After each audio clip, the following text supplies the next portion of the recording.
শুরুতে যে খবরের দিকে নজর রাখবো, রবিবার কোকরাঝাড়ে হাগ্রামা মহিলারীর নেতৃত্বাধীন বিটিসি সরকারের শপথ গ্রহণ। বোরোল্যান্ডের সদর কোকরাঝাড়ে বরফা নগরস্থিত বিটিসি সচিবালয়ে অনুষ্ঠিত হবে শপথ গ্রহণ অনুষ্ঠান। বিপিএফ প্রধান হাগ্রামা মহিলারী মুখ্য কার্যবাহী সদস্য এবং 10 জন কার্যবাহী সদস্য পদে শপথ গ্রহণ করবেন। শপথ গ্রহণ অনুষ্ঠানের জন্য প্রয়োজনীয় প্রস্তুতি প্রায় সম্পূর্ণ। শপথ গ্রহণ অনুষ্ঠানে মুখ্য অতিথি হিসেবে অংশগ্রহণ করবেন অসমের রাজ্যপাল এবং মুখ্যমন্ত্রী। আশা করা হচ্ছে 25,000-এরও বেশি মানুষের সমাগম হবে শপথ গ্রহণ অনুষ্ঠানে।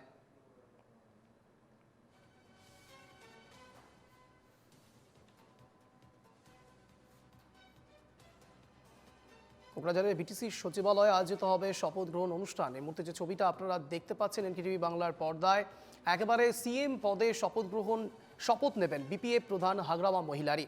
অনুষ্ঠানে উপস্থিত থাকবেন অসমের রাজ্যপাল এবং মুখ্যমন্ত্রী।